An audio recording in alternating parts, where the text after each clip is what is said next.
नारायण आग लगी आकाश में बरसन लगे अंगारो। आग लगी आकाश में बरसन लगे। संत नहीं होते जग में तो जल मरता संसार हो। संत नहीं होते जग में तो जल मरता संसार। श्रीमन नारायण नारायण नारायण श्रीमन नारायण नारायण नारायण लक्ष्मी नारायण नारायण नारायण लक्ष्मी नारायण नारायण।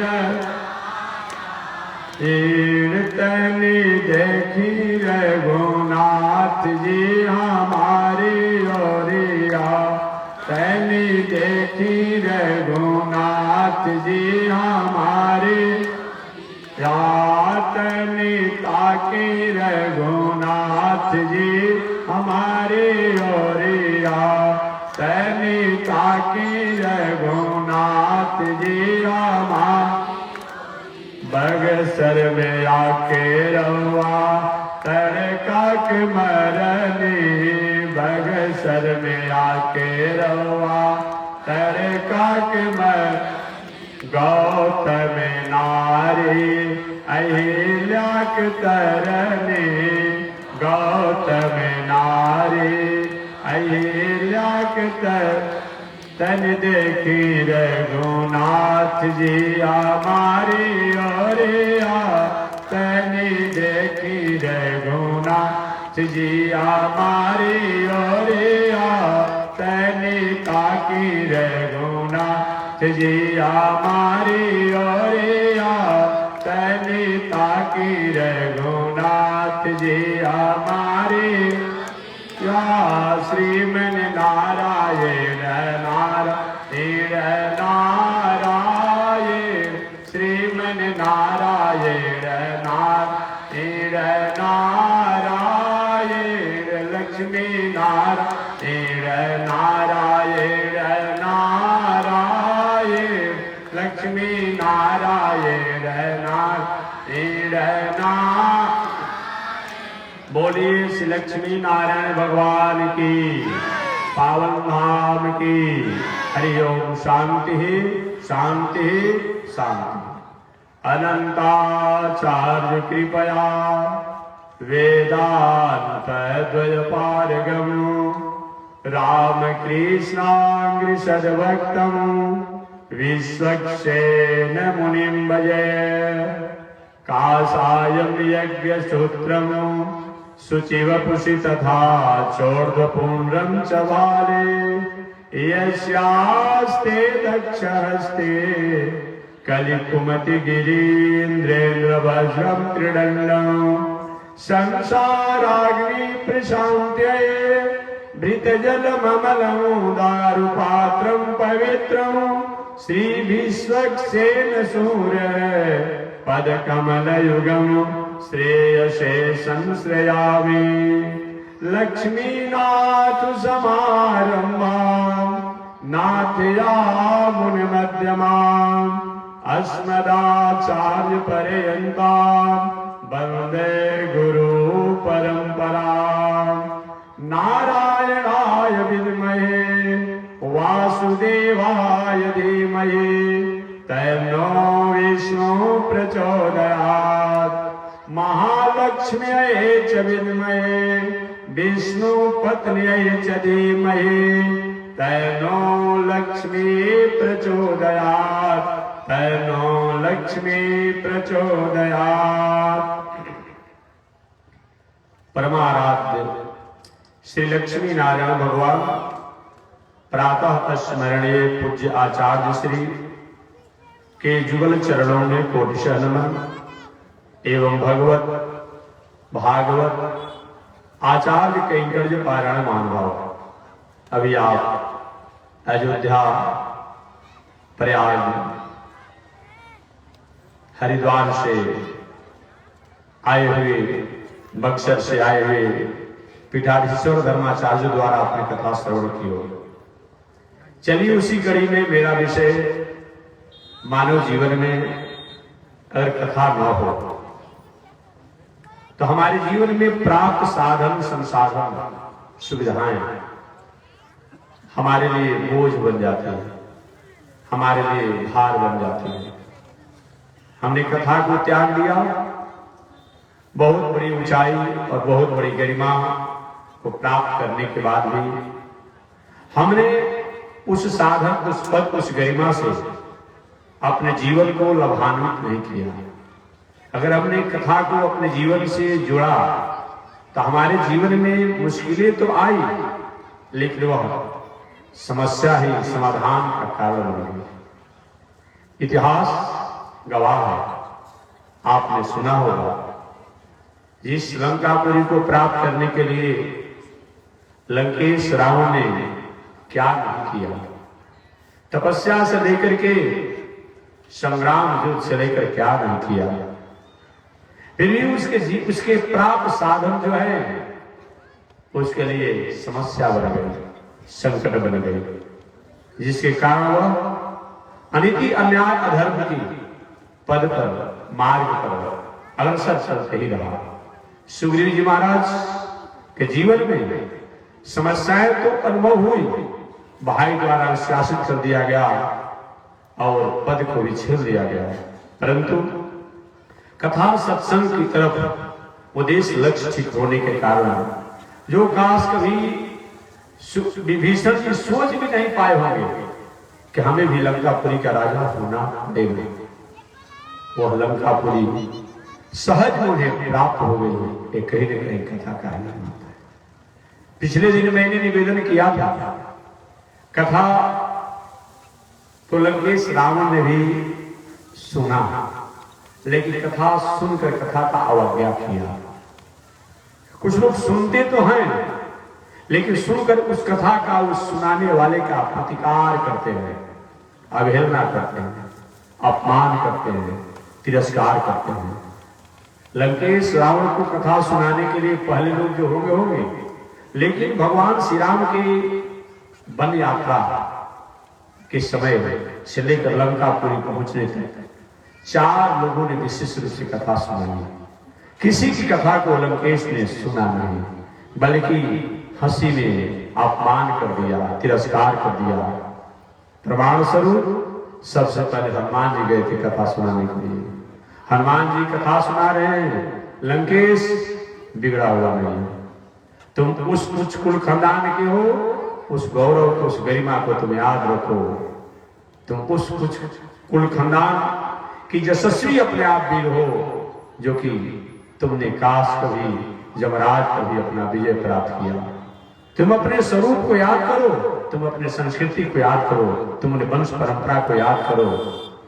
लंकेश रावण ने हनुमान जी को उपहास किया, अरे बंदर, अब हम ही मिले हैं अपने आप में तुमको उपदेश देने के लिए, डांट दिया। ठीक है, कोई बात नहीं। दूसरी बात, सब लंकेश रावण की पत्नी मंदोदरी ने कहा, हे प्रभु, आप कहते रहे कि दुनिया में मेरे समान कोई बलवान नहीं है, परंतु आपने अपने समान अगर किसी को बलवान माना, उसका अपने नाम सब अपने मुखों से आपने बखान किया। मूसम खरदूषण बलवाना। लंकेश रावण ने अपने समान किसी को बलवान माना ही नहीं। अगर किसी को अपने समान माना तो थोड़े से ने मौसम खरदूषण बलवाना। खर और दूषण उसने अपने समान माना था अपने वाणी द्वारा। आप रामचरितमानस पढ़ते होंगे या वाल्मीकि रामायण भी शायद कभी आपने याद किया होगा। बाकी और किसी को तो समझा ही नहीं है। एक बार उससे पूछा गया कि ब्रह्मा जी को क्या समझते हैं, इस ब्रह्मा द्वारा शक्ति प्राप्त क्या था। ब्रह्मा माने क्या होता है, बूढ़ा आदमी, बुद्धि उसका बिगड़ गया है। तो कैसे हम लोग अपने घर में कहते हैं कि बूढ़ा आदमी चाहे कितना भी अच्छा बात कहेगा, लेकिन यही कहेंगे कि दिमाग हल्का हो गया है। अगर थोड़ा संस्कारी होंगे तो आगे थोड़ा उदंड प्रवृत्ति होंगे, कहेंगे बाबा का दिमाग पगला गया है।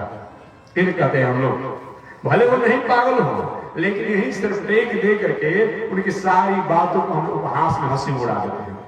ये समझ लीजिए। आज भी ऐसी परंपरा है, जो पढ़े लिखे लोग हैं वो थोड़ी सी एक नई भाषा में कहेंगे कि पिताजी बाबा का दिमाग थोड़ा सा इसमें हल्का है, याद भूल जा रहा था, इतने कहकर भी बात वही हम कहते हैं, लेकिन थोड़ी सी अपने पांडित की भाषा में कहते हैं। तो मैं निवेदन करना चाहता हूं, लंकेश रावण ने किसी को कुछ समझा, ब्रह्मा जी को समझा गया। पूछा गया कि भूत बावन शंकर जी को, जिससे तुमने अपनी शक्ति को प्राप्त किया है, क्योंकि शंकर माने क्या होता है। एक बार शंकर जी को आप जानते ही हो कि शंकर जी पार्वती और कैलाश को अपने अंगुली पर उठा लिया था। लोगों ने पूछा कैसा लगा, तो लंकेश रावण ने कहा उतना ही भार अनुभव हुआ जैसे किसी गौरैया चिरई को अपने आप, क्या कहा जाता है, गौरैया पंछी को, जो होती है ना गौरैया पंछी को अपने आप, चिड़िया को जैसे कोई पहलवान अपने अनायास बिना प्रयास के अपने हाथों से उठा ले, उसी तरीका तो हमको अपने आप कैलाश और कैलाशवासी भूत बावन शंकर और पार्वती ने, उनका भी महत्व नहीं दिया, उनका भी महत्व नहीं दिया। वरुण को तो अपने आप उसने चुनौती दे ही दिया था, और जमराज को तो अपने बस में ही किया था कि हम जैसे कहेंगे उसी के अनुसार बना उसी को। अरे भाई, कोई अपने आप में जो कारा अपने आप जेल का निरीक्षक हो, अधीक्षक हो, अपने आप में वो व्यक्ति को इसी पर अपना एकाधिकार जमा लिया हो, कारा मंत्री पर एकाधिकार जमा लिया हो, तो उसका दिनस्ती न सुख कानून चलेगा। ऐसे जमराज पर भी अपना एकाधिकार जमा था। लंकेश रावण ने अगर किसी को अपने समान कहीं बलवान माना, मानस के अनुसार और रामायण के अनुसार, तो उसने अपने मुख से कहा, अगर प्रशंसा किया तो मौसम खर दूषण बलवाना, खर और दूषण को माना। तो मंदोदरी ने भी कथा सुनाना चाहा अपने पति को, लेकिन सुन नहीं पाया कि हे पतिदेव, आपने कहा कि मेरे समान अगर कोई बलवान है, वह खर और दूषण है। ऐसे खर और दूषण को जो पलक गिरते गिरते जिन्होंने मार डाला, फिर भी आप उनको मनुष्य कहते हैं। अभी कुछ बिगड़ा नहीं है, अभी कुछ बिगड़ा नहीं है। अगर ऐसा आप मेरी बातों को, सुक्तियों को नहीं सुनेंगे, आप भी उसी जगह पर जाने के लिए तैयार हो जाएंगे जहां की जो अपने समान पराक्रमी कर दूषण को आपने माना। अतः आप चल करके प्रदीयता दास रखे मैथिली, उस मैथिली को देख करके और क्षमा मांग लीजिए। कहा माना जी?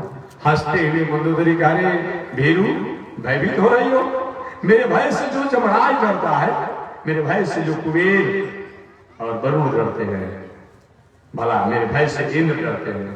मेरे राज में इंद्र को कहीं आना होता है तो पहले तो मेरे दरबारियों से अपने आप आदेश लेते हैं, और आने के बाद पहले मैं दंड के रूप में उनसे पहले झाड़ू दिलाता हूँ, पानी भरवाता हूँ, भोजन पकवाता हूँ, अब कब उनको अपने राज दरबार में उनकी बातों को सुनने के मैं तैयार होता हूँ।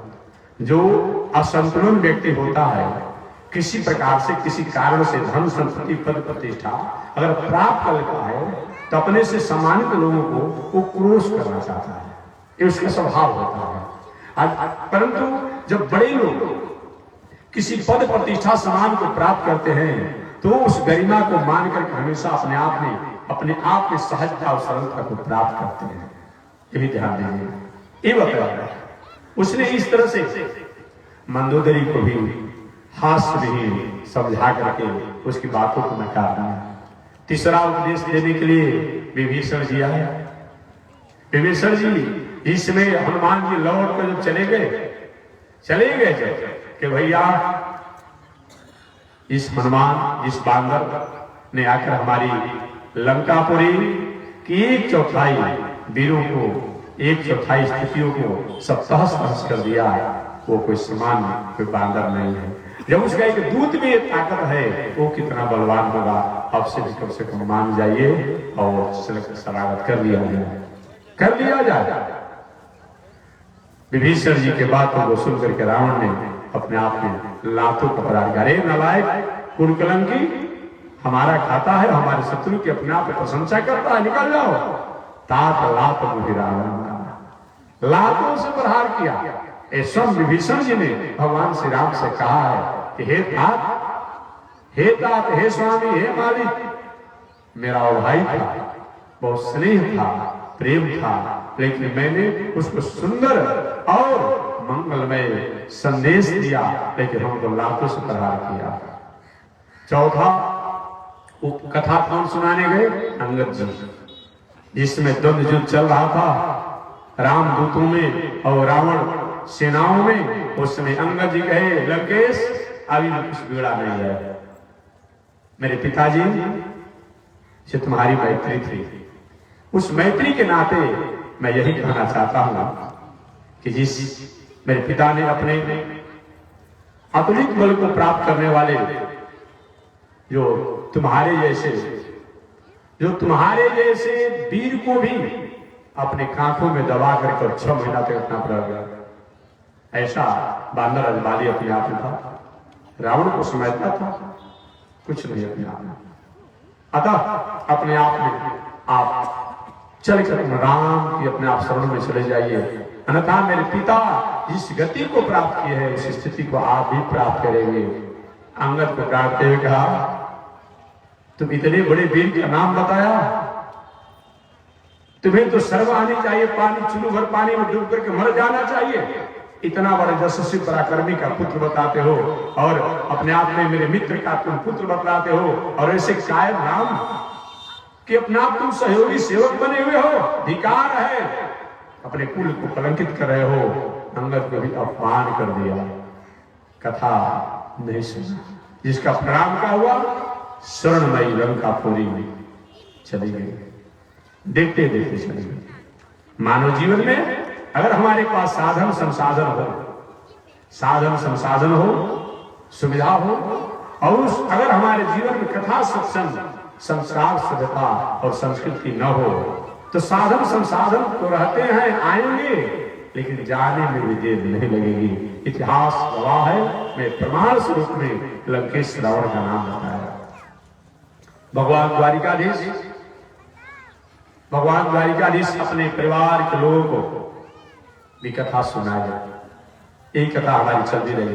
कथा सुनाए कि हे महानुभाव, मानव जीवन में धन हो जाए, मानव जीवन में बल हो जाए, मानव जीवन में पद हो जाए, मानव जीवन में रूप वैभव ऐश्वर्य हो जाए, और इसके साथ साथ एक चीज अगर नहीं रहे तो वह धन, वह बल, वह पद, वह रूप वैभव कहीं अनर्थ करा देती है, कहीं अनर्थ तक पहुंचा देती है।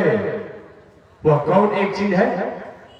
4 साधन हमारे पास हो, धन हो, बल हो, पद हो, रूप वैभव हो, और एक चीज अगर नहीं हो तो हमें अनर्थ तक पहुंचा देती है और अनर्थ करा देती है। उसका नाम है विवेक। विवेक से अगर धन का उपयोग न किया जाए, विवेक से अगर पद का उपयोग नहीं किया जाए, विवेक से अगर बल का उपयोग नहीं किया जाए, विवेक से रूप वैभव का उपयोग न किया जाए, तो धन बल पद प्रतिष्ठा होने के बाद भी उसके द्वारा आप अनर्थ ही अनर्थ करेंगे।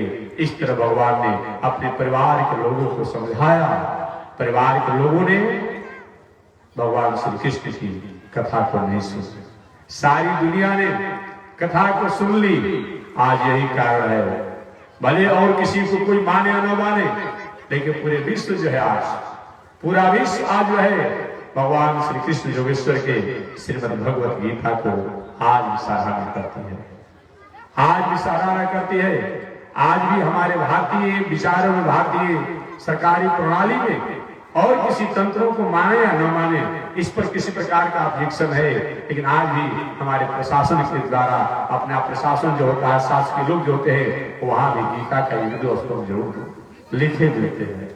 कहीं न कहीं आज भी गीता का संदेश और उपदेश हर अपने आप में सेना सैनिकों को और अपने आप में दिया ही जाता है, और किसी का हो या ना हो। इसलिए भगवान श्री कृष्ण के उपदेशों को उनके लोगों ने नहीं माना, नहीं सुना। इसका परिणाम क्या हुआ?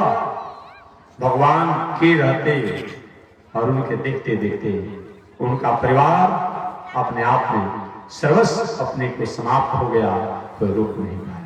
मानो भगवान कहना चाहते हैं कि हे दुनिया में रहने वाले लोग, अगर मेरा परिवार, मेरा भाई, मेरा पुत्र, मेरे संबंधी भी अगर मेरी कथा, मेरी नीति, मेरी संस्कृति, मेरी सभ्यता, मेरी उक्तियों को तिरस्कार कर देते हैं, अवहेलना कर देते हैं, तो मैं देखते ही रहता हूं कि कुछ व्यक्ति को बचाने में मैं सफल नहीं रहता, अक्षम हो जाता, समर्थ नहीं होता, क्योंकि मेरा भाई, मेरा प्रेमी, मेरा बंधु प्रिय नहीं होता है। मेरा प्रिय वही होता है जो शास्त्र संस्कृति सभ्यता से अपने जीवन को जोड़ा हुआ है, चाहे वह कोई भी हो। वह मेरी आत्मा है, मेरा हृदय है, मेरा प्राण है। भगवान ने कहा भी है कि सपचो फी मही पाल विष्णु भक्ति दुयारिक विष्णु भक्ति विहीनस्तु जतिश्च प्रसादम। श्री वचन भूषण में हमारे श्री वचन भूषणकार कहते हैं कि भगवान का एक उक्ति है, भगवान का एक कथन है कि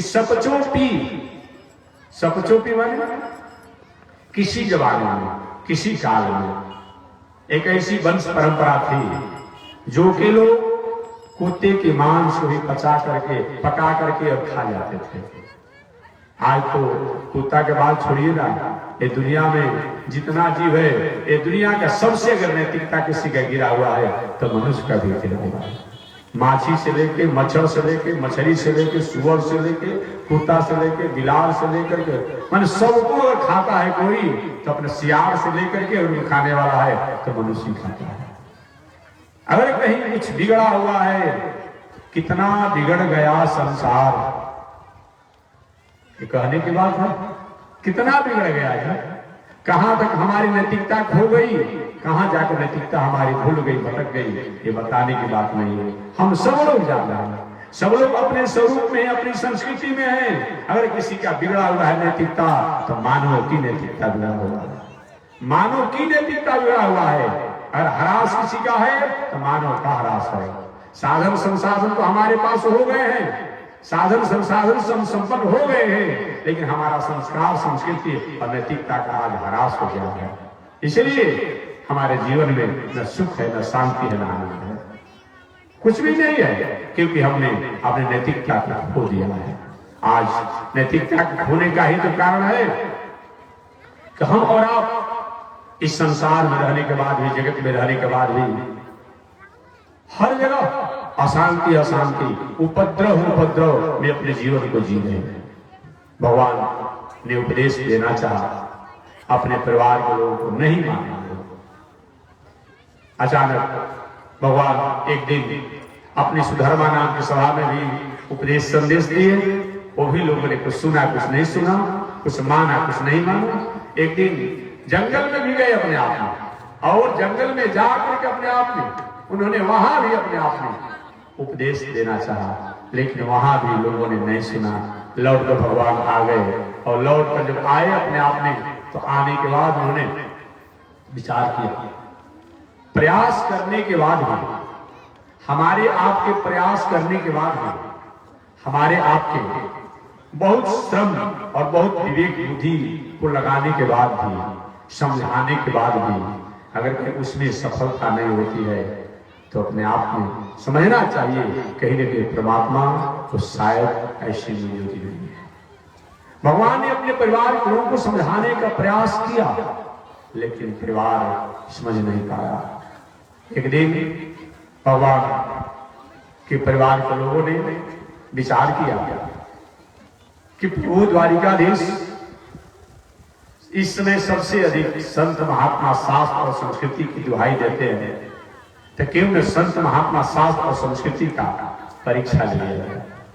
हमेशा हर पल हर क्षण में निवेदन करते रहता हूं, कभी भी संत शास्त्र संस्कृति ये परीक्षा का विषय नहीं है, ये समर्पण और श्रद्धा का विषय है।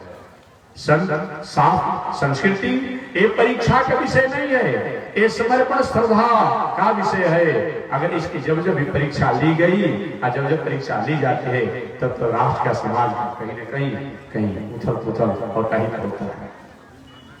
भगवान द्वारिकाधीश के परिवार के लोगों ने अपने आप में भगवान के वचनों पर अविश्वास अश्रद्धा करते हुए संत शास्त्र और संस्कृति की परीक्षा लेनी चाहिए। इसका परिणाम क्या हुआ?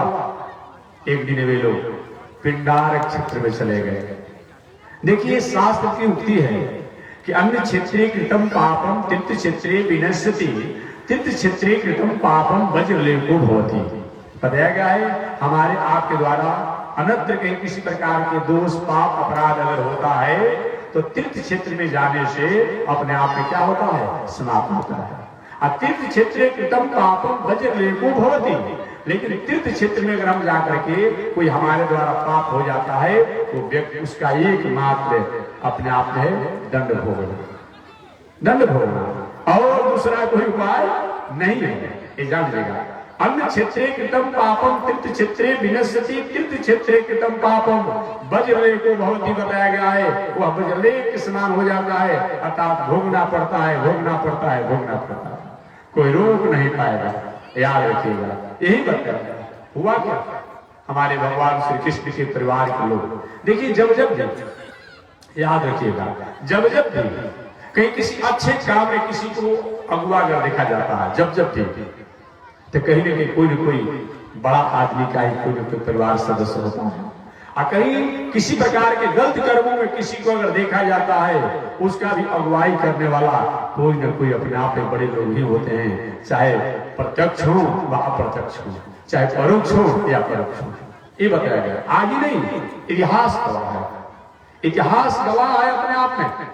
याद रखिएगा, इसको हम भूल नहीं सकते हैं, इसको हम छोड़ नहीं सकते हैं। यही बताया गया। हुआ क्या अपने आप में, भगवान श्री कृष्ण के पुत्र जिनका नाम है शाम, वे शाम जी जो कि भगवान श्री कृष्ण के पुत्र हैं, सम द्वारिकाधीश इनको बहुत लाल प्यार स्नेह करते हैं।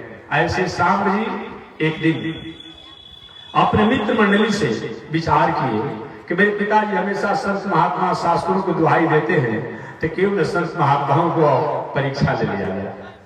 अरे परीक्षा का विषय न होता जी। अब बिजली की कोई परीक्षा लेना चाहे कि कैसे करंट आती है, कैसा करंट मारता है किसी को, ये परीक्षा का विषय है, अनुभव करने का विषय है। लोगों ने कहा उसको समझ करके और अपने जहन्नम में अपने आप बताया गया हृदय में बैठाने का चीज है। ये नहीं कि परीक्षा लेकर क्या होगा जी, राम नाम सत्य हो जाएंगे। बिजली का करंट हो, निर्वस्त्र होकर के, लंगा होकर के आप पूरे शरीर में लपेट लीजिए, परीक्षा लेंगे कि आपकी परीक्षा अधूरी रह जाएगी। ये जो परीक्षा का नहीं विषय है उसका परीक्षा नहीं लेना चाहिए। अब कोई अग्नि की परीक्षा लेना चाहे, कैसे अग्नि जलाती है आपको पता नहीं है, कितना उसका ताप होता है। और कोई कपड़ा वपड़ा खोल करके अपने आप में और अग्नि में हाथ डाल दे कि हम परीक्षा लूंगा तब मानूंगा, अग्नि में जलाने की शक्ति होती है। ये परीक्षा के विषय है। और कोई कैसे ज्वलनशील पदार्थ जो है अपने आप में जला देता है, विस्फोट हो जाता है, अपने शरीर में पेट्रोल छिड़क करके, किरासन छिड़क करके असलाई मार के हम परीक्षा लेंगे, कहने से आप नहीं मानेंगे, सुनने से नहीं मानेंगे, लिखा हुआ सुन नहीं मानेंगे, तो परीक्षा ले पाएंगे? परीक्षा आपकी अधूरी रह जाएगी, परीक्षा अधूरी रह जाएगी। जो परीक्षा का विषय नहीं हो उसका परीक्षा आप मत लीजिए। जब भी अपने आप ऐसा किया गया जो परीक्षा का विषय नहीं हो और उसको परीक्षा लिया गया, कहीं के जीवन में असफलता ही होगी। भगवान श्री कृष्ण के पुत्र जिनका नाम है शाम, जो जामवती द्वारा प्रकट हुए थे, शाम जी ने मन में विचार किया कि हम परीक्षा लेंगे कि कैसे अपने आप में संतों में कोई ताकत शक्ति है कि नहीं है, संतों में कोई ताकत शक्ति है कि नहीं है, कि जो संत अपने आप रात दिन अपने आप घूमते रहते हैं, सारी दुनिया अपने आप में द्वारिकाधीश कुछ अपने आप झुकती है और द्वारिकाधीश संतों के चरणों में झुकते हैं। भगवान ने कहा कि संत हमारे मुकुटमणि, हम सत्संग के दास। भगवान से एक बार पूछा गया, प्रभु आपसे कोई बड़ा है कि नहीं? भगवान से एक बार पूछा गया, प्रभु आपसे कोई बड़ा है कि नहीं दुनिया में? भगवान ने कहा बिल्कुल हमसे कोई बड़ा नहीं है, हमसे कोई बड़ा नहीं है। भक्त भी थोड़ा टकरार करने वाला था। भक्त का भगवान का टकरार होते ही रहता है, टकरार होना चाहिए। देखिए वाद भी होना चाहिए, विवाद भी होना चाहिए, लेकिन वो वाद और विवाद जो है वो संवाद में होना चाहिए। बात समझ लीजिए, वाद भी हो विवाद भी हो, लेकिन वह वाद और विवाद जो होना चाहिए वह संवाद में होना चाहिए, अर्थात रहस्यों का निर्णय उससे होना चाहिए, न कि कहीं किसी के लिए अपने आप में किसी को अपना अस्त व्यस्त उपद्रव के लिए नहीं होना चाहिए। ऋषियों में भी अपने आप हुआ है, हमेशा अपने आप बातों को बताया गया। और हमारा वेदांत दर्शन कहता है अर्थात तो धर्म जिज्ञासा, अर्थात तो ब्रह्म जिज्ञासा। वेदांत दर्शन कहता है अर्थात तो धर्म जिज्ञासा, अर्थात तो ब्रह्म जिज्ञासा। जिज्ञासा शब्द ही जो है अपने आप बात शब्दों का सूचक ही है। जिज्ञासा जो हमारे मन में हो गया तो हम आपसे पूछेंगे, पूछने का तरीका भी हमारा अपने तरीका से होगा अपने आप में। भागवत श्रीमद् भागवत महापुराण आपने पढ़ा होगा, जो सौनक ऋषि ने सूत जी से कैसे कैसे पूछा। इतना ही नहीं, नारद जी महाराज ने भी अपने आप में प्रचेताओं के पुत्रों से अपने आप पूछा था और अनेक उलझन जी प्रश्नों को पूछा। ऐसा अनेक बात होते रहते हैं। इसलिए वाद विवाद ये रहस्य और तत्वों को निर्णायक हो, निर्णय करने वाला हो, उसके द्वारा हमें संवाद होना चाहिए। जिस बात और विवाद के द्वारा अपने आप में किसी प्रकार का संवाद हो जाता हो, अर्थात सुंदर शब्दों का जिसके द्वारा विवेचन हो जाता हो, ये तो अच्छी बात हो। ये बताया हमारे, मैं निवेदन करें जिस कथा की तरफ आगे बढ़ जाऊंगा। एक बार भगवान से पूछा गया, प्रभु ये बताइए, ये दुनिया में आपसे बड़ा कौन है? भगवान ने कहा, हमसे बड़ा कोई दुनिया में है ही नहीं। ये दुनिया में हमसे बड़ा कोई है ही नहीं। भक्त ने कहा, क्यों नहीं? मतलब आपसे भी तो कोई बड़ा होगा, आपको तो कोई बनाया होगा। भगवान ने कहा, हमको कोई ने बनाया नहीं है, ये है दुनिया बनाने वाला। क्या तुम्हारे मन में समाया और काहे कि तुमने दुनिया बनाया? ये दुनिया को बनाने वाला अपने आप में। अजी मकड़ी का जाला आपने देखा है? देखे हो मकड़ी का जाला कभी आपने देखा होगा? मकड़ी के जाला वो कहीं दूसरे किसी द्वारा बनाया नहीं जाता है। सब मकड़ी का जाला जो होता है अपना मकड़ी अपने द्वारा जाला को तैयार करती है और उसी पर नाचती रहती है, और जब मन करता है मकड़ी के जाला को खा जाती है। भगवान कहते हैं कि हम अपने आप में ये हमको किसी ने नहीं बनाया है, इसीलिए तो उनका नाम है आदिदेव नारायण। क्या उनका एक नाम है? आदिदेव नारायण। आदिदेव नारायण का मतलब क्या होता है? नारायण नित्यानाम ऐनम इति नारायण पदम। भगवान का एक नाम सबसे श्रेष्ठ और सबसे प्रथम आदि नाम क्या है? आदिदेव नारायण। नारायण का मतलब क्या होता है? नार कहा जाता हो प्रारंभ को, नार कहा जाता हो अपने आप में शाश्वत को, नार कहा जाता है सनातन को, अर्थात जो सनातन शाश्वत नित्य वस्तुओं के जो ऐन हैं, जो बनाने वाले हैं, जिसमें निवास करने वाले हैं और जिसकी रक्षा करने वाले हैं, उन्हीं का नाम तो नारायण। दूसरा नारायण का मतलब क्या होता है? नार कहा जाता है अज्ञान को भी, जो अपने आप में भक्तों की अज्ञान को नष्ट करके और ज्ञान से भर देते हैं, उन्हीं का भी नाम नारायण है। तीसरा नार का मतलब क्या होता है? अज्ञान होता है, वह ज्ञान होता है जो अपने ज्ञानी जनों को, भक्तों को ज्ञान दे करके और अपने तत्वों को जो समझा दे, उनका भी नाम नारायण है। या नार कहा जाता है जल को भी, जो जल में अपना जिसने अपना आलय बना लिया, निवास बना लिया, प्रवास बना लिया, इसलिए उनका नाम नारायण है। या नारायण को तो है नार कहा जाता है नित्य को। ये दुनिया में जो भी वस्तु है उन सबका जो आलय, कारण, कर्ता जो है, आधार, अधेय जो है, उसको भी नारायण कहा जाता है। इस तरह अपने आप में भगवान कहे कि हमारा नारायण नाम है, हमसे दुनिया में कोई बड़ा है नहीं। ऐसे भी कहा जाता है, ओम दिव्यो देव एको नारायण न ब्रह्मा ने सारा। एकमात्र अगर कोई दिव्य देव है वह नारायण है, न ब्रह्मा ने सारा। ये बताया गया है। इतना ही नहीं, हमारे व्यास जी महाराज ने कहा, आलोक्य सर्व शास्त्राणी विचार च पुनः पुनः इदमेकम सुनिस्मन्नम देव नारायण सदा। कहते कि दुनिया में रहने वाले लोग, मैंने सारे शास्त्रों का अवलोकन और मंथन किया, बार बार विचार किया, एकमात्र ही निर्णय हुआ, ध्येय के श्री अगर कोई है वह नारायण है। ऐसे नारायण भगवान का हमसे कोई बड़ा नहीं है। भक्त नहीं, प्रभु कुछ याद करिए, कोई ना कोई होगा कभी किसी काल में। भगवान ने कहा हाँ हमसे कोई बड़ा है। तो भक्त ने कहा बता दीजिए ना, बता दीजिए कौन आपसे बड़ा है। तो भगवान ने कहा हमसे बड़ा इस दुनिया में वही है जो दुनिया का सबसे बड़ा उपकार का काम करता है। वो कौन है? इस दुनिया का सबसे बड़ा उपकार का जो काम करे वही सबसे बड़ा है। बड़ा हुआ तो क्या हुआ? जैसे पेड़ खजूर और पंछी को छाया नहीं, फल लगे अति दूर। कभी आपने पढ़ा होगा इस पुस्तियों को। बड़ा का मतलब क्या होता है? जिससे समाज का, जगत का कहीं उपकार होता हो, वही बड़ा है। वही बड़ा आदमी है अपने आप में। केवल अपने खाने, अपने पीने, अपने सोने, अपने रहने में रह गया, वो बड़ा आदमी नहीं है। वो बड़ा आदमी नहीं है। जो आवश्यकतामंद हो, उन आवश्यकतामंदों की हमारी जैसी स्थिति है उस स्थिति के अनुसार उसको भी सहयोग में हम अगर जुटे हुए हैं, सही माने में वही बड़ा आदमी है। हमारे पास कहीं बुद्धि है, ज्ञान है, विद्या है, उसी से हम सहयोग कर रहे हैं।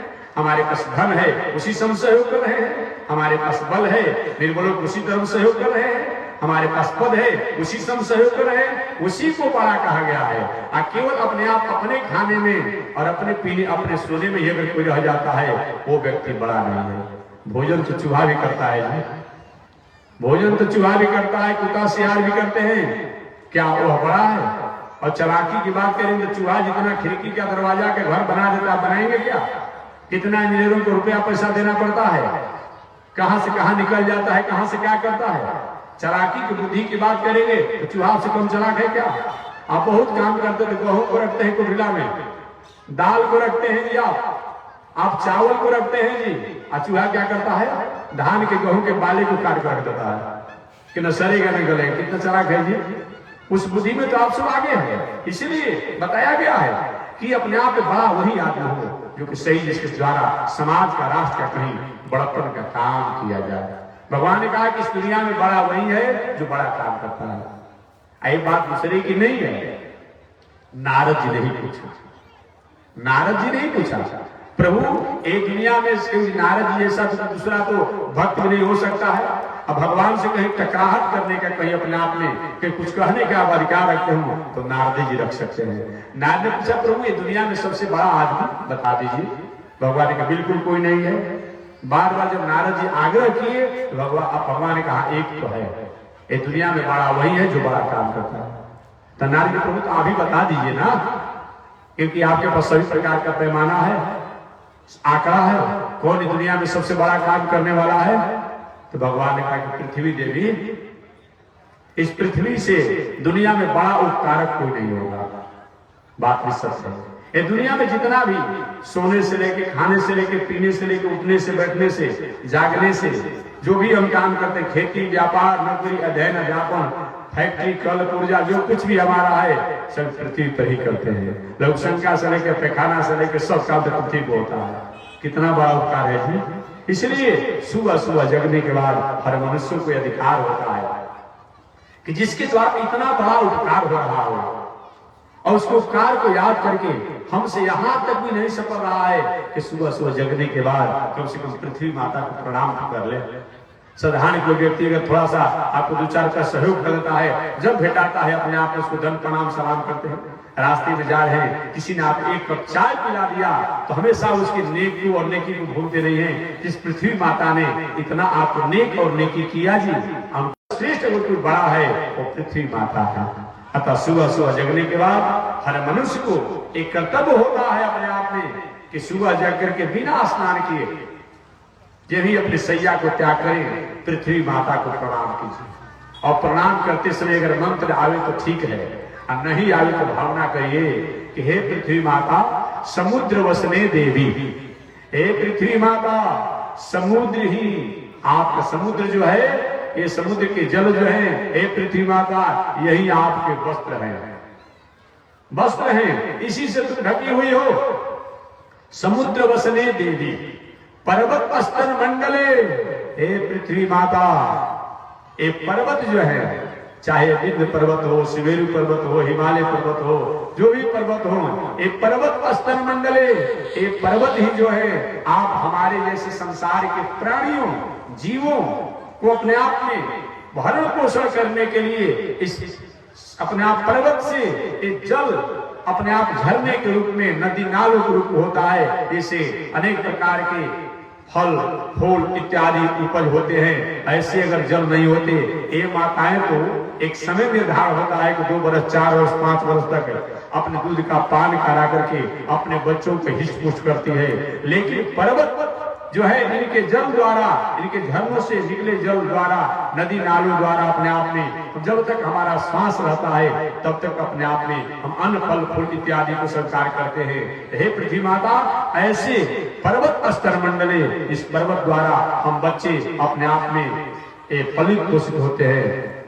समुद्र वसने देवी पर्वत अस्तर मंडले और पता है विष्णु पत्नी नमस्तुभ्यम, इतना ही नहीं, आप विष्णु भगवान की पत्नी हैं। आज पत्नी किसे कहा जाता है जी? पत्नी का मतलब क्या होता है? ये संस्कृत भाषा है। व्याकरण से अगर पत्नी शब्दों को परिभाषित किया जाए तो पत्नी का मतलब क्या होता है? पति यज्ञ संयोगे। व्याकरण से अगर पत्नी शब्द को परिभाषित किया जाए तो पति यज्ञ संयोगे, जो अपने पति को, अपने स्वामी को, अपने मालिक को, अपने पुत्र को, अपने भावक को, अपने गर्जीवन को अच्छे कामों में लगावे, अच्छे कार्यों में लगावे, उसी का नाम पत्नी बताया गया है, उसी का नाम पत्नी बताया गया है। इसलिए और पति किसे कहते हैं? पति पति नाम, जो अपने पत्नी की मर्यादा की रक्षा करे उसी का नाम पति है। इस तरह बताया गया। तो समुद्र वसने देवी, हम लोग को सुबह सुबह जगने के बाद पृथ्वी माता से प्रार्थना करना चाहिए कि हे पृथ्वी माता, समुद्र ही आपका वस्त्र है, पर्वतों द्वारा जो जल निकलते हैं झरने द्वारा या नदी नालों द्वारा, उससे हम बच्चे अपना फलित पोषित होते हैं। पर्वत स्तर मंडले विष्णु पत्नी नमस्तुभ्यम, विष्णु भगवान की आप पत्नी हो, हम आपको प्रणाम कर रहे हैं। पाद स्पर्शम समस्वने, हम बच्चे हैं, आप पर पैर रखेंगे, चलेंगे फिरेंगे, इसको अन्यथा मत लेना, ऐसा विचार करके प्रणाम करना चाहिए, ये बताया गया है। कहते हैं हमारे नारद जी ने कहा, प्रभु ये बताइए दुनिया में सबसे बड़ा कौन है? भगवान का दुनिया में सबसे बड़ा जो बड़ा काम करता है, बड़ा काम कौन करता है? तो भगवान ने कहा कि पृथ्वी माता, पृथ्वी माता कहती है कि पृथ्वी माता अगर न हो ये दुनिया का सारा सिस्टम हमारा अधूरा हो जाएगा, सारा सिस्टम अधूरा हो जाएगा। आज भले ही चंद्रमा पर अपने आप जमीन अलॉटमेंट किया जा रहा है, लेकिन भगवान तय करेंगे यहाँ तो अपने आप में, यहाँ के वायरस और यहाँ के बैक्टीरिया को अपने आप में, यहाँ के तो कुछ हम दबे नहीं कर पा रहे, वहाँ क्या क्या व्यवस्था कब होगा, अब भगवान तय करेंगे कब अपने आप वहाँ पर शिलान्यास होगा, कब वहाँ पर गृह प्रवेश होगा। जमीन अलॉटमेंट हो रहा है, जमीन अलॉटमेंट हो रहा है चंद्रमा पर, लेकिन कब मकान बनेगा, कब गृह प्रवेश होगा और कब अपने आप वहां पर रहा जाएगा, वो तो समय बताएगा, समय बताएगा। तो सब लोग आने में जा पाएंगे, कुछ कुछ जो अपने आप होंगे साधना संपन्न वही जा पाएंगे, लेकिन पृथ्वी माता सबको आधार दिया है। ये नहीं रहे तो दुनिया का आधार अपना अधूरा हो जाएगा, दुनिया का आधार अधूरा हो जाएगा। इसलिए कहते हैं कि पृथ्वी माता से प्रार्थना करना चाहिए, पृथ्वी माता समुद्र ही आपका वस्त्र है, पर्वत से निकले हुए जल जो है हम बच्चों को पालन पोषण करने के लिए दूध है, विष्णु भगवान की आप पत्नी हैं, अतः आप पर मैं पैरों को रख रहा हूं, इसको आप क्षमा कर दीजिएगा। पाद स्पर्शम समस्वने। नारद जी ने कहा प्रभु तो दुनिया में सबसे बड़ी तो पृथ्वी माता ही है।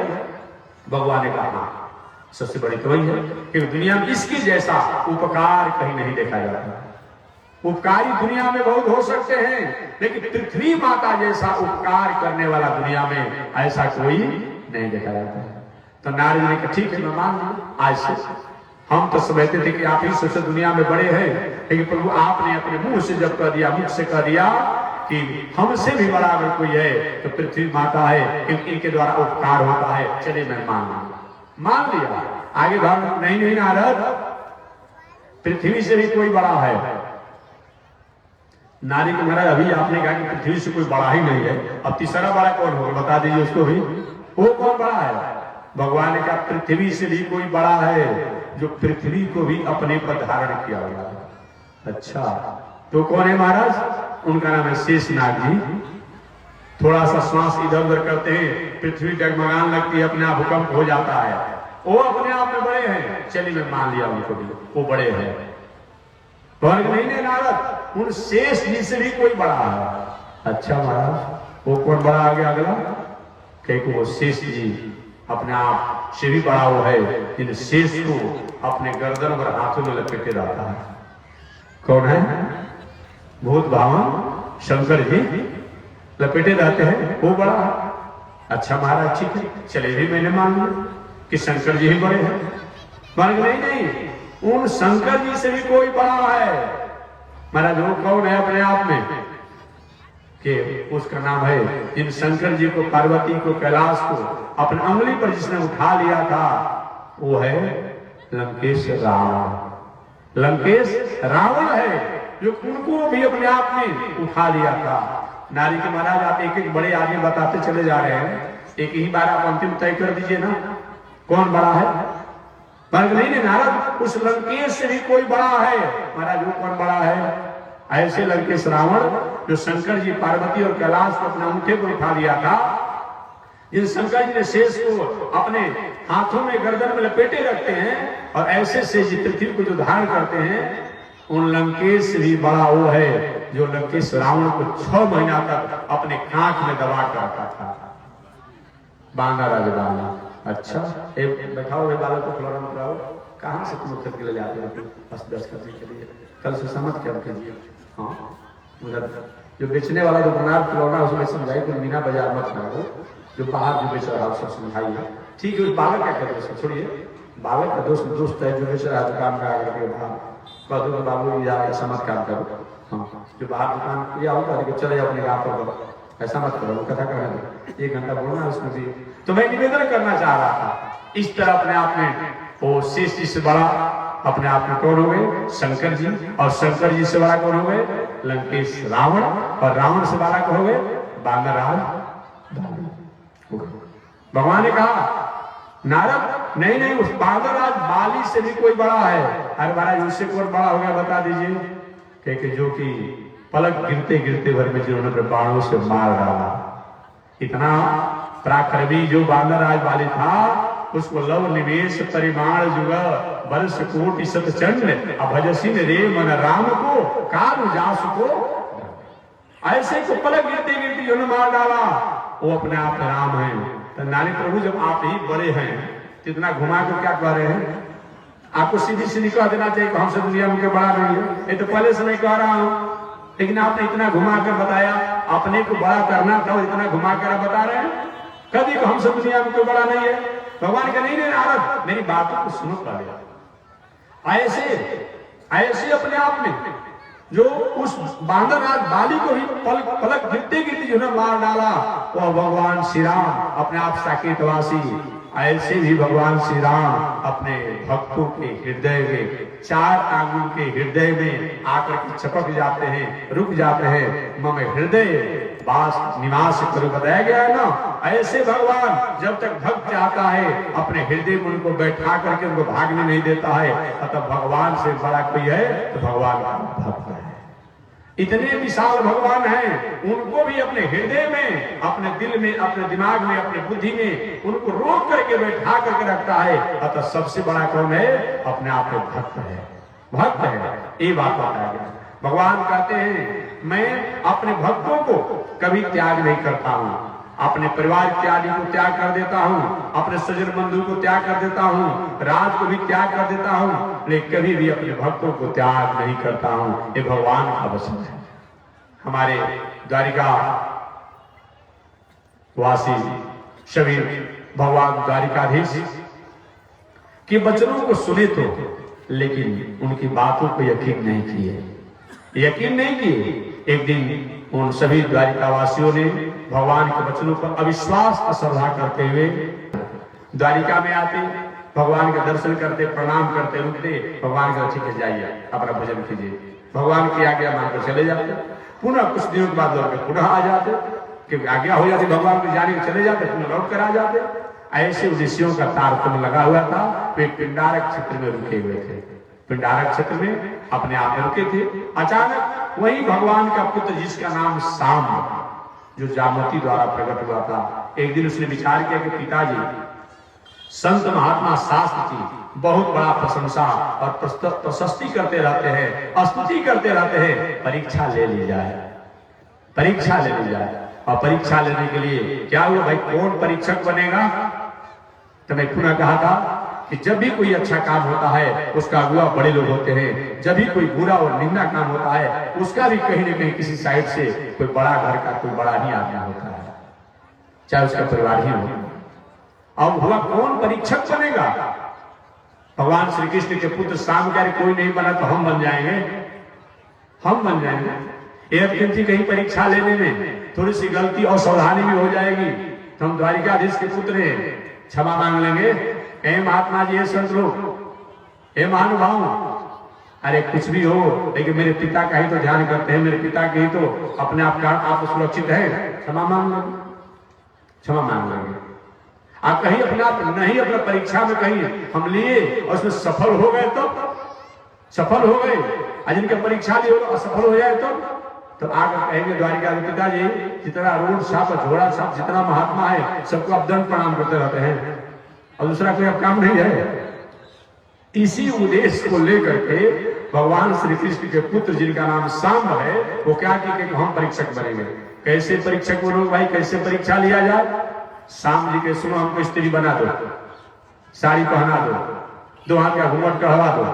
उनके मित्रों ने क्या किया, साड़ी पहना दिया, दो हाथ का घूंघट कहवा दिया और कुछ जदवंशी बालक अगल से बगल से आगे से पीछे से चले। पिंडारक क्षेत्र में आज संतों की परीक्षा ही ले ली जाएगी और भगवान के वचनों को भी अपना परीक्षा हो जाएगा कि संत को कुछ ताकत होता ही नहीं है। अब संत को पूजा पाठ कथा प्रवचन करता है तो पहाड़ उखाड़ कर फेंकेगा, पेड़ उखाड़ कर फेंकेगा, यही ताकत का मतलब है, यही ताकत का मतलब है। अरे ताकत हम पूजा करते हैं, पाठ करते हैं, सादगी जीवन जी रहे हैं, ये कौन ताकत है? एक व्यक्ति ने कहा कि महात्मा जी ये बताइए कि आप लोग पूजा पाठ जग दान कराने से क्या फायदा, क्या लाभ है? इतना पूजा पाठ जग दान कराते क्या आपको फायदा है? तो हमने कहा कि इसमें नुकसान क्या है बता दीजिए, इस नुकसान क्या है? एक आतंकवादी, एक अपराधी कहीं अपराध में संलिप्त हो जाता है तो उसको सुधारने के लिए सरकार को करोड़ों करोड़ रुपया खर्चा करना पड़ता है। सरकार की सारी दिल दिमाग मन बुद्धि वहीं पर आकर सेंटिमेंटल हो जाती है, रुक जाती है और तभी उसका सुधार नहीं हो पाता है। हम अपने वाणी द्वारा अब अगर कह करके किसी के दिल को, दिमाग को, मन बुद्धि को कहीं सुधार दिया जा रहा है, ये कौन फायदा है? क्या कौन फायदा है?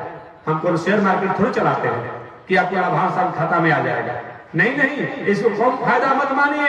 कोई व्यक्ति अपने गलत मार्ग में भटक रहा है, जिसका गलत आहार व्यवहार स्वभाव संस्कृति हो, कहीं संत महात्मा को सहवास है और सत्संग से कहीं उसका दिल दिमाग मन बुद्धि कहीं परिवर्तन हो जा रहा है, अच्छे कर्मों में मार्गों में लग जा रहा है, एक कम फायदा नहीं है, एक कम फायदा नहीं है। ये नहीं कि अपने आप में आजकल का फायदा हो चाहिए जो कुछ दिन पहले चल रहा था, अभी तो थोड़ा सा कम हो गया है, तो चल रहा था ना, लिबर्टी के चप्पल का प्रचार चल रहा था। फुचका खाने से करोड़पति बन जाओगे, समोसा खाने से लाखपति बन जाओगे, अमुक चप्पल पहने तो हजारपति बन जाओगे। ये हल्दी मसाला का भाव कर रहे हैं, ये कौन सा धर्म है जी? ये कौन सा धर्म है अपने आप में? नहीं नहीं, ये सब नहीं है अपने आप में, ये फायदा, यही फायदा अपने आप में। आपका कितने लोग घर परिवार के लोग दिल दिमाग मन बुद्धि कहीं भटक गया है, उसको सुधारने के लिए बहुत प्रकार के प्रयास किया जा रहा है, बहुत नियंत्रण किया जा रहा है, फिर भी नहीं हो पाता है। परंतु संत महात्मा शास्त्र और धर्म कर्म के द्वारा व्यक्ति बिना प्रयास किए ही अपने आप में अच्छे मार्गों में लग जा रहा है, एक कम अपना फायदा नहीं है। आपको दिखाई नहीं पड़ रहा है तो क्या कहा जाए, लेकिन एक कम फायदा नहीं है, ये जानना चाहिए। अब क्या हुआ, भगवान श्री कृष्ण के पुत्र सांब अपने आप में साड़ी पहन लिए, घूंघट काट लिए और बालकों के अपने मित्र मंडली के साथ उस पिंडारक के क्षेत्र में चले गए जहां पर नारद जी, दुर्वासा जी प्रवृत्ति के संत लोग थे। कृष्ण दर्शन लालसा, भगवान श्री कृष्ण की दर्शन की लालसा से लोग थे। जाकर लोगों ने व्यंग भरी वाणियों द्वारा बाबा दंडवत, महाराज जी दंडवत व्यंग बोला। जबकि इसके पहले द्वारिकाधीश के परिवार और द्वारिकाधीश जाते संतों के मर्यादित जो प्रणाम करने की जो संस्कृति होती उसके अनुसार वो करते।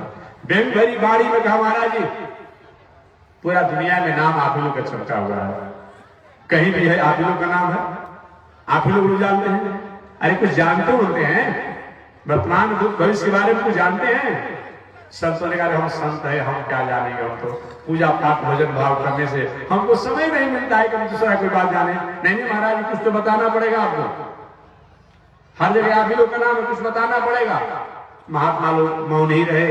अचानक उसी समय एक बालक ने कहा कि बहू जो है वो कौन थे? कृष्ण भगवान के पुत्र सांब जो जामती द्वारा प्रकट हुए थे, वही साड़ी पहने थे, घूंघट काढ़े थे। तो बालकों ने कहा जो अपने आप साथ में जो गए थे, महाराज ये बहू जो है आपके सामने जो खड़ी है, इसको अपने घर में आए कुछ ही दिन हो रहा है, ससुराल आए कुछ ही दिन हो रहा है, ये प्रथम बार 9 संतान को जन्म देने वाली है। इसके मन में इच्छा है, कि हमारा प्रथम संतान जो होता लड़का हो जाता, पुत्र होता।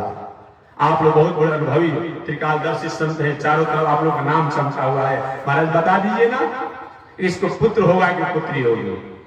पहले तो महात्माओं ने कहा देखो भाई, संत महात्मा ये सब जानने का, ध्यान करने का, चिंतन का समय ही कभी नहीं मिलता है। हम पूजा पाठ जब ध्यान करते हैं, जाओ तुम अपने किसी दूसरे संत महात्मा से, इस दूसरे से पूछना। बालकों ने बार बार आग्रह किया, एक संत का जाते क्यों नहीं, परेशान कर रहे हो भाई, जाओ तुम अपने आप जाओ अपने आप। एक ने कहे बाबा आता जाता तो कुछ नहीं है और आंख दिखा रहे हैं, अगर आ रहा हो तो बताइए, और नहीं आ रहा तो आंख मत दिखाइए। हम लोग ऐसे वैसे घर के नहीं हैं जो आप आंख दिखा रहे हैं, और आप आंख दिखाने से हम डर जाएंगे। और तो कोई नहीं बोला, लेकिन दुर्वासा ने सुने इधर क्या कहा, इधर क्या तुमने बोला? उसने कहा कि सुनिए, अगर आता हो तो बताइए, इस बहू को लड़का होगा कि लड़की होगी, और नहीं आता हो तो आंख मत दिखाइए। दुर्वासा ने कहा अरे हम संत भजन भाव तपस्या करने के लिए हैं, और तुम बार बार अपने आप में दुराग्रह कर रहे हो। सभी ने चिंतन ध्यान किया। अब ध्यान चिंतन जब किया तो सबसे ध्यान चिंतन में आ रहा है कि श्री कृष्ण का बेटा है, इसका नाम सांब है, एक पेट पर कपड़े की पुतली बांधा है, साड़ी पहना है, घूंघट कहा है, हम संतों की परीक्षा लेने के लिए आया है, हंसी मजाक उपहास करने के लिए आया है। महात्मा से क्या करे थे बताइए, जिनका राज्य में लोग चिंतन ध्यान करते हैं, अब उसी का बेटा हम लोग परीक्षा लेने के लिए आया है।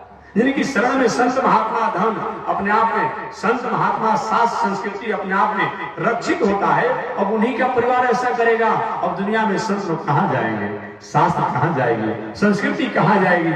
कुछ देरों के लिए तो थोड़ा सा चुप लगा गए, सोचे क्या करेंगे। एक ने कहे बाबा क्यों नहीं बताते हैं, आता हो तो बताइए, और नहीं आता हो तो कभी नहीं हम आ रहा है। और तो कोई नहीं बोला, लेकिन दुर्वासा जैसी समझ रहा है, अरे दुष्ट, कृष्ण के परिवार में होकर के तुम्हारी ऐसी बुद्धि मारी गई, तुम जिस बहू को हमारे पास लाए हो ये बहू नहीं है, ये तो अपने आप में कृष्ण का बेटा है, इसका नाम सांब है, ये जामती का पुत्र है। साड़ी पहनाए हो, घूंघट काढ़े हो, पेट पर कपड़े की पुतली तुमने बांधा है, हम संतों को अपमान करने के लिए, परीक्षा लेने के लिए। लेकिन तुमने पूछा कि इस बहू से क्या होगा, इस बहू को न लड़का होगा न लड़की होगी, क्योंकि चाम मांस की मर्यादा से, स्त्री पुरुष की मर्यादा से जो संतति का, संतान का जो अधिकार प्राप्त होता है उससे लड़का या लड़की होती है। लेकिन ऐसा तो है नहीं। तुमने तो मजाक किया है, लेकिन तुमने पूछा है कि मेरी बहू को क्या होगा, इस बहू को न लड़का होगा न लड़की होगी, बल्कि लोहे का मुसल लड़का होगा, लोहे का मुसल होगा। अरे लड़का के रूप में लोहे का मुसल, ऐसा वैसा नहीं होगा। मूसलम कुल नाशनम, पूरे तुम्हारे कुल खानदान को विनाश करने वाला ये लोहे का मुसल होगा। वृथा न हो ही देव ऋषि। बस महात्माओं ने कहा, अचानक उन बालकों ने और तेजी में अपना उदास हुआ, ये क्या हो गया? हम तो समझे थे कि महात्मा लोग समझ जाएंगे कि साम का लड़का अपने आप में, कृष्ण का लड़का साम है, तो सारी हटा उठा कर क्षमा में बाबा गलती हो गई, छोटे बालक में। और कहीं नहीं अपने आप अगर पहचानेंगे लोग, नहीं चिन्ह पाएंगे, तो जाकर द्वारिका जी से प्रभु एक क्या करते हैं, वो महात्मा को समझ में आता है, वो जानता है अपने आप। इसी तरह रोड छाप महात्मा घूमता है, आप प्रणाम करते रहते हैं, आपसे कम से कम संयम कीजिए। यही में थे अपने बालक। भगवान ने क्या कहा था, हे प्रिय बंधु बांधव, अगर बड़े महापुरुषों का आदर नहीं कर पा रहे हो, अपमान मत करो, किसी को प्रणाम नहीं करते हो, कोई बात नहीं है, लेकिन जो प्रणाम कर रहा है उसको रोको मत। कहीं मंदिर में आप नहीं जाते हैं, कोई बात नहीं, लेकिन मंदिर में जाने वाले को रोको मत। कहीं मंदिर नहीं बन पा रहा है, कोई बात नहीं, लेकिन जिसने मंदिर बनाया हो उसको तोड़ो। दया की भावना रखो, परमार्थ की भावना रखो, सदाचार की भावना रखो, प्रेम और सहनता की भावना रखो, समरसता की भावना रखो, सिंपैथी की भाव रखो। ऐसा जो कर रहा हो उसका तुम सहयोगी बनो। ऐसा नहीं होता है तो जीवन का कोई मतलब नहीं होता है। नहीं माना बालकों ने नहीं माना, और वही अपने आप में उसी समय सारे बालक उदास हो गए, उदास हो गए अपने आप में, और लोहे के मुसल को लेकर के चल जाए। आए दादा उग्रसेन के पास, बाबा हम लोग द्वारा गलती हो गई, संतों को हमने अपमान किया, संतों ने श्राप दे दिया। दादा उग्रसेन, अरे महात्मा लोग कहते रहते हैं क्या होने वाला है। लोहे के मूसल को लेकर के और उग्रसेन ने क्या किया, घीस करके, जैसे चंदन आप घीसते हैं, घीस करके और समुद्र में फेंक दिया गया, फेंक दिया गया। जो शेष बचा हुआ, जो लोहे का चूर्ण जो था, जो कि घीसा नहीं जा सकता था, उसको भी समुद्र में फेंक दिया गया। इसको एक मछली निकल गई। उसी समय जरा नाम का बहेलिया ने अपने जाल को फैलाया था समुद्र में, और उसके जाल में वही मछली आई जो कि लोहे के कण को अपने आप में आहार समझ करके निकल गई थी।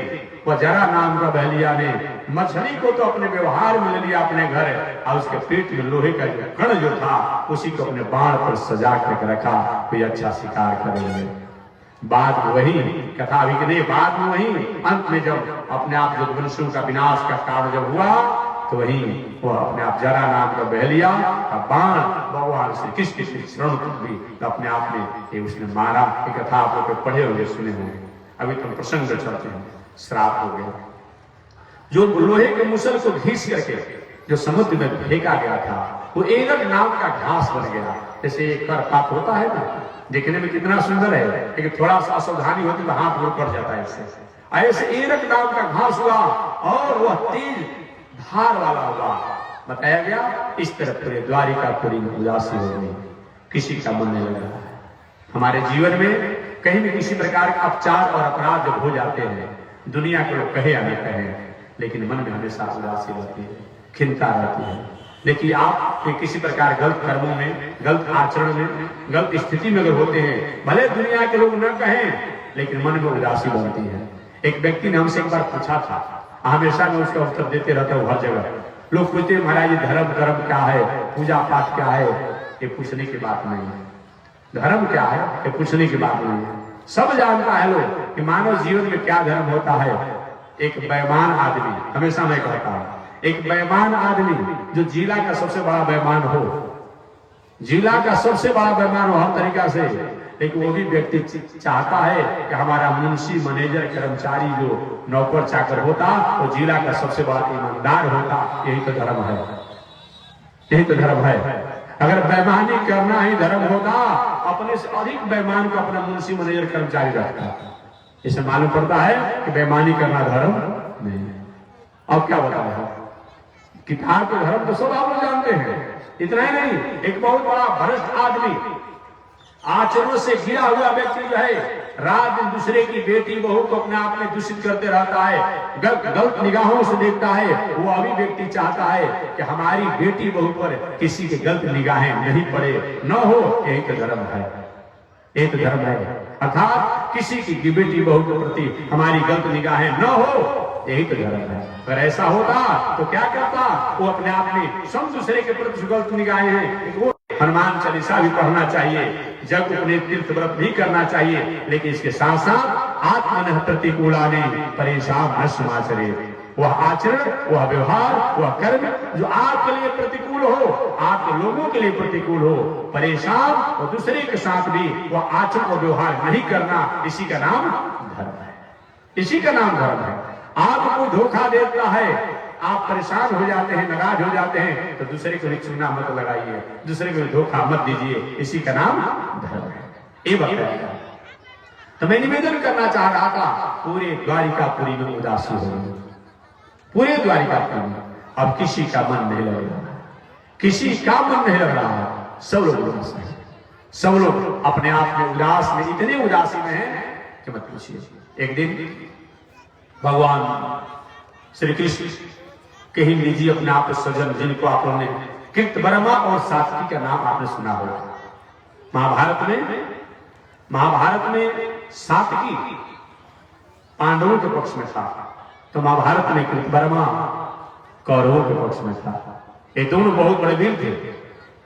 एक दिन कृतवर्मा और सात्विकी ने शराब पी लिया और शराब पी करके नशे में हो गए।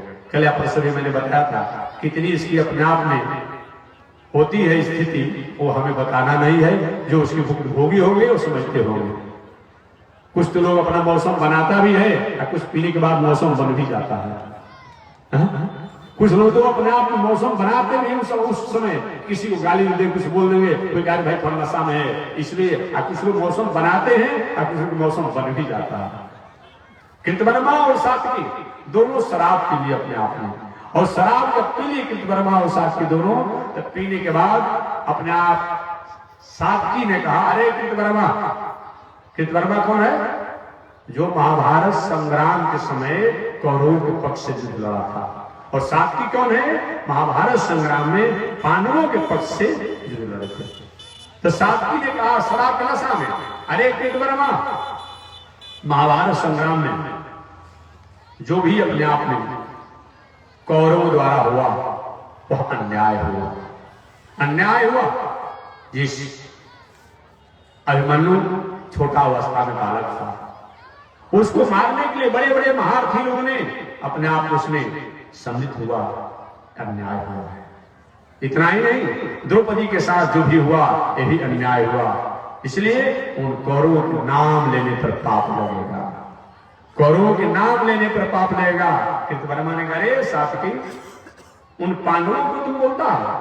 उन पांडव जो दुर्योधन अपने आप में अपने जीवन की रक्षा और मृत्यु से भयभीत होकर के वो चाह रहा था अपने आप में कि मैं एक भी बच जाऊंगा तो कहीं भविष्य में की हमारी स्थिति दिया आगे की तरफ चलेगी। और महाभारत संग्राम में एक तय किया गया था, कोई भी कमर से नीचे प्रहार किसी पर नहीं करेगा। ऐसे अपने आप में उस पांडवों द्वारा कमर से नीचे प्रहार करके और दुर्योधन को अपने आप में समाप्त किया गया। उन पांडवों के नाम लेने में पाप लगेगा। एक कौरवों की दुहाई दे रहे हैं, एक पांडवों की दुहाई दे रहे हैं। सात्विकी पांडवों की दुहाई दे रहे हैं कि अच्छा किए, और कृतवर्मा कौरवों की दुहाई दे रहे हैं कि अपने आप में कौरवों ने अच्छा किया। दोनों शराब के नशे में थे। आपसी विवाद हुआ, और विवाद हुआ। परिवार एक ही होता है, लेकिन जब विवाद होता है परिवार में या गांव में, तो गांव या परिवार या समाज दो भागों पड़ जाता है। परिवार एक ही होता है, समाज एक ही होता है, घर एक ही होता है, लेकिन जब विवाद होता है तो विवाद की स्थिति में वह परिवार व समाज व घर दो भागों बढ़ जाता है। सब अपने आप में वह द्वारिका में ही निवास कर, द्वारिका वासी के ही अपने आप स्वजन बंधु बांधव है। लेकिन जब शराब के नशा विवाद हुआ, आधे लोग हुए कृतवर्मा के पक्ष में और आधे लोग हो गए सात्विकी के पक्ष में। कि सात्विकी जो कह रहा है वही ठीक है, दूसरों का कृतवर्मा जो कह रहा है वही ठीक है। इस तरह अब धरा पकड़े हुआ, द्वंद्व युद्ध हुआ और आपस में संग्राम हुआ। आपस में कट मर करके सारे लोग समाप्त हो गए, सब लोग। क्योंकि क्या कहते भगवान, कभी महापुरुषों को कहीं तुम आदर नहीं कर पा रहे हो तो अपमान मत करो, अन्यथा विष पीने से, विष पान करने से जो व्यक्ति विष पान करता है उसी पर असर करता है। और संत महात्मा शास्त्र के कहीं हमने अवज्ञा कर दिया तो हमारा पीढ़ी दर पीढ़ी और कुल खानदान सब अपने आप में गल गल करके समाप्त हो जाता है। लोगों ने नहीं माना। पूरे कृतवर्मा और सात्विकी के आपसी विवाद में पूरा द्वारिका तहस नहस हो गए। कुछ बचे खुचे लोग थे, भगवान समझाने बुझाने के लिए गए। अरे क्या कर रहे हो तुम लोग, यहाँ ना महाभारत संग्राम हो रहा है, जो होना था वहां तो हो गया, वहां न्याय अन्याय को तो कुछ सुनने वाला नहीं था। भगवान श्री कृष्ण और बलराम को ही मारने के लोग दौड़ते लोग, जो बच्चे कुछ लोग थे मारने के लिए दौड़ गए। और जो कुछ बच्चे कुछ लोग थे उनको बलराम श्री कृष्ण है वो मार करके अपने आप सबको समाप्त कर दिया। अब रह करके क्या करेंगे। कभी कभी खेत में आपने फसल को उगाया हो, अपनी फसल अपने आप में कहीं खराब हो गया हो तो अपने से खड़ा होकर के उसमें आग लगा कर समाप्त नहीं कर देते हैं, कटवा कर जुटवा के समाप्त नहीं कर देते हैं। या घर ही आपने सुंदर मकान बनाया तो इस सब जगह क्रिक ही क्रिक हो गया तो खड़ा होकर मशीन से तोड़वाते नहीं है। भगवान का वैसे लोग रह करके क्या करेंगे। ये लोग भारी ही तो बने हुए पृथ्वी के, तो जो बचे कुछ लोग थे सबको भगवान ने क्या किया, मार काट कर समाप्त कर दिया, समाप्त कर दिया। आगे भगवान ने कहा अपने भैया बलराम से, बोल भैया अब बहुत दिनों तक ग्रहण नहीं कर सकता नहीं है, अब हम लोग काम पूरा हो गया, पृथ्वी का भार समाप्त हो गया। अगर मेरे परिवार पृथ्वी पर रहता आगे आने वाले समय में ही संत महाकाली ऋषि लोग कहते भगवान भले ही धर्म की स्थापना के लिए आए थे लेकिन उनका परिवार ही तो अधर्म किया, अब पृथ्वी का भार समाप्त हो गया। ऐसे भगवान अपने आप में अब अपने जाने का भी उपक्रम सोच रहे हैं कि कैसे चले, कब चले। और बलराम जी को भी आज्ञा दी, भैया अब तो पीछे से निकलेंगे।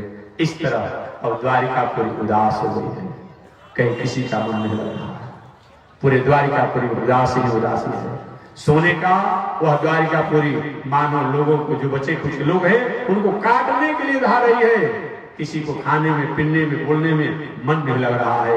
अचानक उसी समय जो पिंडारक क्षेत्र में नारद जी दुर्वासा जी थे, ऐसे नारद दुर्वासा जी भगवान श्री कृष्ण के पुनः दर्शन करने के लिए द्वारिकापुरी में आते हैं। तो उस समय भगवान श्री कृष्ण से उनका मुलाकात तो नहीं होता है, बल्कि भगवान श्री कृष्ण के पिता श्री वसुदेव जी महाराज से नारद जी का मिलन हुआ। और नारद जी का श्री वसुदेव जी से मिलन हुआ तो श्री वसुदेव जी महाराज ने नारद जी को प्रणाम किया। और प्रणाम करने के बाद कहा कि हे महात्मन, मैं आपसे जानना चाहता हूं, जो व्यक्ति घर के गृहस्थी, परिवार, पत्नी, बाल बच्चों में रह करके भी अपना जीवन कल्याण करना चाहता हो, ऐसे व्यक्ति को क्या करना चाहिए? क्या घर की गृहस्थी, परिवार, पत्नी, बाल बच्चों के साथ रह करके भी अपना कल्याण किया जा सकता है? क्या घर गृहस्थी में रहने के बाद भी अपने जीवन को उद्धार किया जा सकता है? और उद्धार किया जा सकता है तो कैसे किया जा सकता है, इसको आप बताइए। इसी बातों को हमारे नारद जी महाराज ने श्री वसुदेव जी भगवान श्री कृष्ण के पिता श्री को उपदेश दिए। तो अगले दिन मैं इस संवाद को निवेदन करूंगा। आज इसी के साथ मैं अपने वाणी को विराम दे रहा हूँ।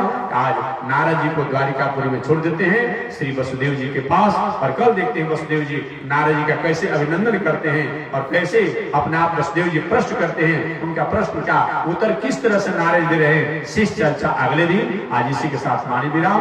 एक बार भगवान का नाम ले, आगे परमात्मा की जय। श्रीमन नारायण लक्ष्मी नारायण, श्रीमन नारायण लक्ष्मी नारायण, श्रीमन नारायण नारायण नारायण, श्रीमन नारायण लक्ष्मी नारायण नारायण नारायण, लक्ष्मी नारायण नारायण। बोलिए श्री लक्ष्मी नारायण भगवान की, भास्कर भगवान रामानुजाचार्य स्वामी महाराज की, विश्वबल जगदाचार्य श्रीमन विश्वक्सेनाचार्य श्री त्रिदंडी स्वामी जी महाराज की। हरि ओम। शांति शांति शांति।